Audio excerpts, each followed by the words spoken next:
All right, it's time for our Kegel exercises, Twila. Yes, it is. And so why do we do our Kegels? Well, it's important for our pelvic health for both men and women. These exercises help support our pelvic organs in women, the bladder, the vagina, the rectum, the urethra. And for some people, it can actually improve sexual functioning. Some people say it makes orgasms more intense and more frequent. Well, I think that's a good enough reason to do them right Nobody's going to there. argue with that, I don't think. So let's go ahead and do it. Okay. 3 times a day. 6 Days a week. 9 Seconds per Kegel. and 12. Kegels in a row to make a rep. It's so easy. Just do 12 of these 3 times a day. When you're doing them, hold it for 9 seconds. You will be the envy of your neighborhood. You will have a pelvic floor like a chain link fence, so you will be able to pull a trailer. If you so choose. And don't forget, you can always go to the GynoCast Facebook page and get an infographic, which kind of details out the customizable plan. You can print it out, put it on your fridge. You can put it up in your office. We can share it with your friends. And it's a great resource to have. So Indeed. Make sure that you go and do your exercises today. Yes. Stay tuned.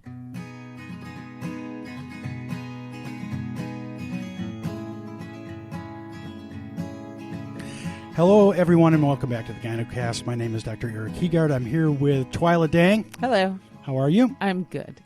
Twila is my boss, my buddy, my co-host. Good Hey. egg, good soul. The world is better because you're a part of it. I'm You're feeling cute. kind of expansive this morning. Thank you.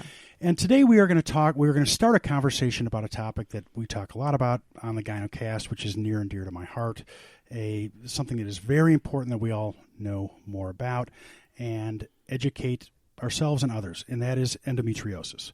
And March is Endometriosis Awareness Month, so we want to get everybody kind of thinking about it. And we have the great pleasure today of having Britt Thelemann Pangerl, who is the president and one of the founding members of Endo Warriors Minnesota. Yeah, the Minnesota Endo Warriors. Minnesota Endo Warriors. Thank you so much for joining us today. Thank you. Thanks for having me, you guys. So I wanted to talk about sort of support groups in general, and Minnesota Endo Warriors in particular, because I have found over the years, in terms of my own patients, that support groups for endometriosis and probably other diseases as well, but because this is where I really focus more of my energy, are so important for women who are suffering from this disease because they oftentimes feel sort of isolated. And so I just wanted to take the opportunity to kind of talk about your own personal experience and what brought you into this and how you feel like you are and other support groups are feeling the need. Sure. So can you tell us a little bit about yourself? I know enough to say I'm just going to kind of plug this. From Plymouth, Yeah. Minnesota, went to Wayzata High School. Go Trojans. Go Trojans. That's our mascot. I could sing the fight song if you want. And Miss Minnesota USA. That's right. 2011. There you go. Back when Donald Trump owned the pageant. Oh, Did you meet him? Yeah. He was Wow. my boss. He was actually very professional and very nice. And the number Glad one to hear question that. people ask me is, did you notice his hair? He's really tall, you guys. I did not really look at his hair. What is he, 6'3" or something? I don't know. We could Google it later. Yeah, No. he is tall. You'd have to really get up. No, we just shook hands. So you didn't touch his head? No, that would be so Like somebody weird. He would was my randomly boss. Walk up and touch his head. So what are his hands like? Were his hands moist or were they dry, hot, cold? Things I don't remember. Okay, so if there had been something really unusual, you would have remembered it. Like if they had been cold and corpse-like or sweaty. I am not going to get myself Moist. in trouble with this. Like, well, like and if somebody Boy. listen, if you shook hands with somebody who had a moist, cold hand, Yeah, that's weird. you Yeah. would remember that. Well, yeah, then that should tell you that didn't happen because she. Well, that's what I would've mean. So remembered it. he's obviously got kind of a warm, dry, comfortable. Well, grip. maybe. I mean, I don't know. Most people don't even remember that. He's very charismatic in person. Yes. Well, I can. What he wants to be, I think we all realize that. Yeah, I agree. All right. Well, enough of that. So back to me. Back Forget to you, Donald. exactly. So how did you? What brought you into you? In our conversations, you bring a lot of passion to what you do, and obviously you were involved in very important work. How did you get to where you are? Sure. Well, the Minnesota Endo Warriors started officially January of 2017. So we've been around for just over a year now. And my personal journey started back in college at the University of St. Thomas here in St. Paul, Minnesota. And I was preparing for my first biology exam, and I passed out in the bathroom of my dorm. And I was not drinking. it was because I was in so much pain and I didn't know what was going on. And my roommates called my parents and we went to the children's hospital because I was only 18. So I was still seeing a pediatrician and that's where he could come see me.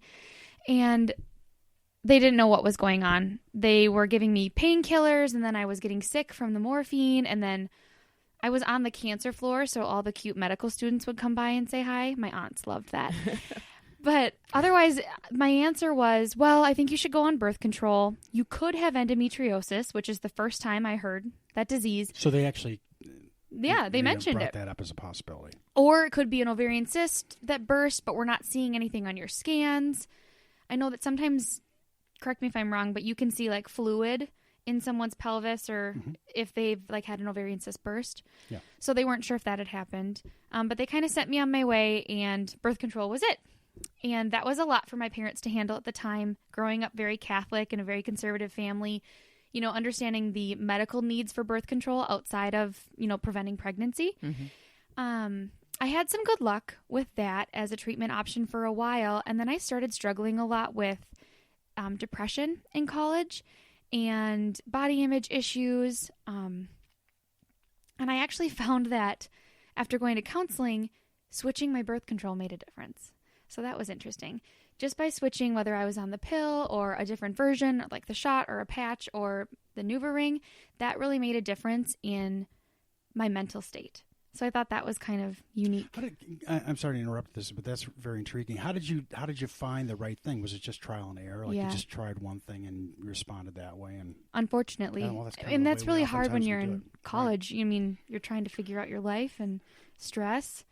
So fast forward, I did the whole pageant thing, and I was also a Timberwolves dancer. That's kind of how I got into the pageant thing, and very active. That was my way. Some people run marathons. I like to say I don't run at all, unless it's like to chase my dog or something. Yeah. I always say I only run if I'm being chased. There you go. It's okay. That sounds good. So that was my way of getting in shape. And I noticed that some of my symptoms would get better as I would lose weight or I would cut things out of my diet. Because even with the birth control, I would have pretty painful periods, pretty heavy periods. And just overall, I was pretty uncomfortable around that time of the month. But as I would change my diet, whether it be for the pageant or for dance, I would notice differences. And so I'm like, oh, well, I feel really good when I don't eat gluten. And everyone's like, cool, you're so trendy now. But that's not really why I don't do it, you know? So after all of that, I started getting this really weird belly button pain. And the best way to describe it is it's like having a fish hook inside your belly button, like pulling you and ripping you. Oh. I know. Graphic. But that's what it felt like every time, like the week before my period until the week after. So that would be almost 3 weeks out of the month. And I couldn't wear pants with a high waistband that would hit near my belly button. And I have had so many ultrasounds, whether they be, I don't know what the over ones are called, but the transvaginal ones, or I've had MRIs and CT scans, and they couldn't figure it out. And I had been to the same gynecological practice in the Twin Cities for 15 years. The only one I ever went to, I saw 3 or 4 different doctors, 3 nurse practitioners, lots of nurses, and no one ever said endometriosis to me. Wow. Yeah. Which, spoiler alert, exactly. I have it. Yeah. Well, and just to interject something, which is, you know, and I've said this before, I feel like endometriosis is like an embarrassment to our specialty. You know, we don't, the very fact that it takes on average like 10 years for somebody to get a proper diagnosis is an embarrassment to how we're trained as women's health providers and how we try to look for it or don't look for it. Well, and my mom is a dentist, and I grew up with the idea that you just have to muscle through it. If you're having a problem or you're in pain, you know, take an Advil, muscle through it. You've got to get done what you have to get done. And, you know, it was only at these points, like in college, where I passed out from the pain, where I physically had to stop what I was doing, that it made me second guess some of that. Right. So now I'm a newlywed. This is just a couple years ago, and I'm going off birth control at this point because we're going to try to get pregnant, and we're very excited. Yeah. And it's so funny because I'd gone off the pill like January of 2016, and I said to my husband, I'm like, we have to be really careful because I don't want to be pregnant on the honeymoon. Hindsight. I mean, I wish we would have just like gone for it, you know? So, at the end of April, we came back from the honeymoon, and my symptoms around not just my period at this point, but the middle of the month, which I learned was my ovulation timing, were really strong. So strong that I had a heat pad on my stomach at work almost 3 weeks again out of the month. I was on Advil, like a ton of Advil. I drank a lot of wine for some reason that helped like the anxiety and the pain that I had. I know some people don't respond that way, but that was my way of like shutting it out, and not a healthy option. I would advise against that. But I went back to that same clinic and I said, listen, these are my symptoms. I think I might have endometriosis. And by now I had been in and out of there again with that belly button pain and pain with intercourse and lots of pain throughout my cycle. And I had been tracking. I mean, I got all the apps. Okay. I was wearing the bracelet, the one that like measures your temperature so you can be lazy and not wake up. So I was doing all of the things. And she's like, no, you just need to relax. You're not getting pregnant because you're not relaxing. And I said to her, I said to the nurse practitioner, no, something's wrong. Like, I'm in pain. I just know something's wrong. And her response to me, direct quote, was, what do you want me to just have them cut you open? And I looked at her and I was like, okay, I'm not going to get anywhere here. Yeah, we talk a lot here about the ability to fire your doctor if they're not effective. It's hard. Yeah. I mean, that person knows you intimately. Absolutely. I mean, you spend time with them, you years, have relationships with them, and they know more about you than, anybody else, realistically. Yeah. So it's hard to hear someone say that. And I was like, well, I think I need to see a doctor instead of this nurse practitioner. So I see the doctor. She's really nice. She does another ultrasound. She says, well, you could have endometriosis, but you also could have this, and you also could have this. So we're just going to monitor your pain. Ugh. I mean, I'm talking another couple months. I'm calling crying because I have to drive home from work. My husband almost had to come pick me up because he's like afraid of me driving when I might pass out from the pain. And they're calling in tramadol to the pharmacy. And I'm like, this is no way to live. Like, forget trying to have a baby. At this point, I just need to survive. I was in straight survival mode. And that's when I talked with a girlfriend from high school, Jordan Turgeon, and she's actually a patient of Dr. Heegaard's. And I was laying on my couch in my living room with a hot water bottle, which if you guys don't know what those are, Google it. It's amazing. If you have any sort of pain, it's like a wet heat. So it's really good. Anyway, she and I talked for almost 3 hours, and she basically gave me the courage to seek a second or third or sixth opinion. And I went back to my existing clinic because I thought, well, let me start here because they know me the best. And they scheduled me for a surgical consult with a doctor I had never met in a couple of months. And I was like, okay, that's not fast enough movement for me. And then at the time, I tried to get in with you, Dr. Heegaard, and you also were going through some health concerns yourself. I had surgery myself. And so you weren't available. So I found the other endo specialist, Dr. Palmer, in our area. And it's so funny. We live in Plymouth. Your office is right there in Minnetonka, 2 minutes from my house. His office is 5 minutes from my house. I'm like, this is a sign. I'm right by all the specialists. I got to go in. And I found him on LinkedIn, and I had a friend send him a message, a mutual friend, and he responded and got me in that Monday. And that was my 30th birthday. And I went in and I sat down with 9 pages of notes and my husband, and I just started crying. And I handed him my whole medical history, and he's like, well, I think you need to do surgery. And it was the most validating doctor's appointment of my life. Support for the GynoCast is provided by OBGYN West. OBGYN West provides the highest quality care from compassionate providers, including women's health issues from general sexual health to pregnancy care, childbirth, menopause, and beyond. Whether it's your teen's first annual exam, a new baby's on the way, or you're facing the special challenges of middle age, OBGYN West provides a wide array of services. Their doctors and PAs are trained in virtually every type of OBGYN service and procedure. OBGYN West provides exceptional care for women. I'll just say that, of course, I know Dr. Matt Palmer, and number one, he's a superb surgeon, superb endometriosis surgeon, and just a sweet human being. Yeah. And that's been my experience with him. I've heard other patients say the same thing, that they just feel validated and heard. For sure. I and mean, cared that's half for. the problem, right? Yeah, well, I think I just think your whole story is a testament to what a lot of us go through, and that we get intimidated.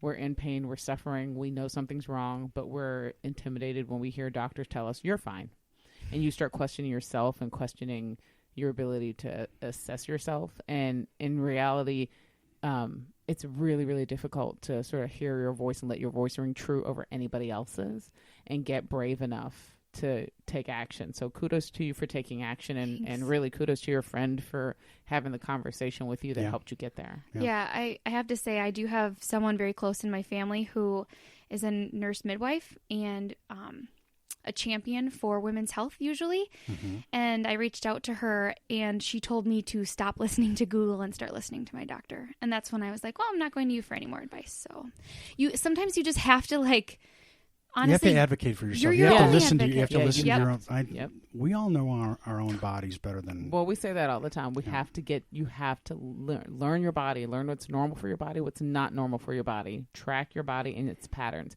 so that you know immediately when something is off, and do not be afraid to tell whatever medical professional, whatever person in that white coat, that something is wrong and that you need to be listened to. And if they won't listen, it's my favorite phrase in the health field, you can fire your doctor. They work for you. That's so and wild. That's really important to know. I just feel like a lot of women don't think that way. Yeah. No, we think that when we walk into those spaces that what they say is law because they've gone to school and they have all this training, they have all this knowledge that I don't have. I know I say here all the time that Dr. E is the medical professional and I am just the lady with lots of opinions. But at the end of the day, if he were my doctor, he would work for me. And I would need to know that, and I would need to understand that so that we could have the kind of relationship that allows me to take your advice, but also listen to myself. And that's a hard thing to develop. It's a muscle you have to develop. Yeah, and this is a whole other conversation, but we've had this before about the whole idea of, finding a doctor or practitioner that you share a common philosophy with. Because I know that, my feeling is that this is all collaborative, that you're working together to manage something. But so Britt, tell me if I can ask. I was looking for a quote. It's something like, "Don't confuse your 60-minute lecture with my 10 years of pain." That's great. Yeah, it's not the exact quote, but it's all over Facebook, and I mean, it's really true. I've been living this. Please don't tell me what my pain is, because you really don't understand. And if you don't understand, that's okay. What I would hope for the medical community, I'm just going to put it out there, is a little bit more humility, which I know is hard because you can't admit you're wrong or you face malpractice issues and things like that. But it's okay to admit that you don't know and you want to learn or get more information. And I don't feel like the medical professionals I worked with before meeting you and Dr. Palmer have ever treated me that way. Well, it's interesting because I want to get back in a second, because if you're comfortable talking about what Dr. Palmer found and how you've done, but I just this is I was actually thinking about this morning as I was thinking about our talk today, which is I don't think there's anything like endometriosis that teaches you humility. It is a horrible disease. You mean as a doctor? As a doctor. Mm-hmm. It's a disease, Britt, I don't have to tell you this, but it is a dreadful, horrible disease that, roughly 10% of reproductive age women have, and it seems like now we're getting better at it's coming out in the news and it's kind of on the radar. But, this is when I talk about how I feel like this is an embarrassment to my specialty, which is you have something that affects so many women and devastatingly affects them. And we're hardly trained to detect it or to treat it. And in the meantime, in the generations and centuries since we've kind of figured it out that it exists, you've got tragedy after tragedy after tragedy of women who have been mismanaged and misdiagnosed. It's so impactful on the quality of life and the trajectory of their lives. So I'm glad you found someone who knew what they were doing and was able to finally validate your concerns and listen to you. Yeah, I was shocked to find that now we have 3 specialists. There's one down in Mayo, right? Yeah, but there were only 2 in the state. And I would say one of the first resources I turned to that Jordan recommended was Nancy's Nook. Yep. And that's Nancy's Endometriosis Education Nook on Facebook. And she's a wonderful retired nurse who spent, I'd like to say, the better part of her career working with endometriosis patients and helping explain to not only the medical community, but all of us lay people out here with periods, what this disease is, how it can impact you, where it can grow, what your symptoms might look like. And don't get me wrong, she's tough, man. I mean, they have over, I want to say 40,000 people in that group. Brett, it's amazing. When I've never met Nancy personally, but I've interacted with her, I've talked to her on the phone and stuff. And when I first met her, there were something like 7,000 women, and it's just amazing. I mean, 40,000, I haven't looked at it recently, but that's astonishing. Mm-hmm. And she is truly an angel. Mm-hmm. And she worked for Dr. Redwine, who's one of the pioneers of endometriosis surgery for years, and I think she had endometriosis herself. I'm pretty confident. Yeah, I believe that. so, but we should probably check the documents. Well, just don't take me. Yeah, don't. I may be wrong. That's an inside I'm Nancy confident. Snook joke. Really, I'm confident, but I may be wrong. Yeah, I would say if you're thinking you might have this or someone you love might have this disease, that would be a first place to go. Mm-hmm. Don't start typing on the wall, though. She's got to be strict, man, because otherwise people just type ship. They get on there and they lament about their pain and their symptoms. And realistically, it isn't a medical community. It's a community of people who all have this problem or know someone with this disease. And then she provides an amazing selection of resources. Yep. How to find a doctor, how to advocate for yourself with your insurance, how to get the doctor you are seeing to understand what your pain is. I mean, there are so many documents on there, and it's truly the best resource that I've found anywhere. So let's get back to you. If I could just ask you about what was found during your surgery and how have you done since that? Sure. So my surgery was January 6th of 2018. So I'm just over a year out from that. And I was really nervous. I think one of the biggest things I hear from fellow, we like to call them endo warriors, is right before surgery, you have this feeling of they're not going to find anything. Yep. It's all in my head. I'm an imposter. It's very common. One of my fellow board members was just texting me yesterday. Oh, I just feel like I'm just being a drama queen and, finally someone believes in my pain and then they're not going to find anything. And that was I was like crying pre-surgery. Yeah. And my husband's like, they're going to find stuff. Like, you're in a lot of pain. This is not normal. So I come out of surgery, and the first thing I said to Dr. Palmer was, do I have it? And he's like, you do. And I was like, okay, what stage? And he's like, 3. And I'm like, oh, wow. There's 4 stages. Yeah. So I was a little bit in and out because you go under full anesthesia, and that's my first time ever doing that. So they said I was cute and said some funny things. But my husband and mom and my mother-in-law were all there, and they recorded the conversation with Dr. Palmer. And stage 3... mostly on my left side, all over my left ovary, and I believe my left ovary was pinned behind my uterus to my colon, and there was a lot found in my cul-de-sac, which, can you please explain what that is? Because I just know the term. Yeah. Well, anatomically, oh, God, Britt, I could talk Did about I this hand you the hard one? I love this. I could talk about this full medical doctor. The cul-de-sac is the space between the rectum and the vagina. Oh, okay. And so there's just there's the posterior cul-de-sac is between the rectum and the vagina on the back side, and then there's the anterior cul-de-sac, which is from the uterus to the front side of the pelvis, which is where the bladder is laying on. I think I was on the back side. Yeah, the posterior.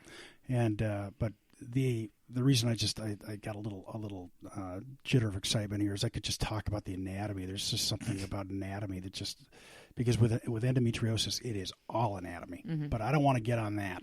No, it is, and the biggest thing he kept saying to me is, "We're going to make you anatomically correct again." And I'm like, normalize anatomy. Got to get it back thing. Yeah. I always describe the way the disease looks, and I know it has many different forms, which is why you do need to specialize, in my opinion. But it's kind of for those of you who aren't a medical professional, it's kind of like a spider web effect, where it grows and it pulls and kind of ties different parts of your body to, if you could see my hands right now, I look like I'm moving a crystal ball around or something. It pulls on different parts of your body and connects organs that shouldn't be touching. I mean, I was having this is so fun to talk about publicly, a lot of bathroom issues. I mean, just tons of pain, and I found a lot of that had to do with pelvic floor, and then a lot of my constipation problems had to do with the fact that things were constricted down there. Yeah, right.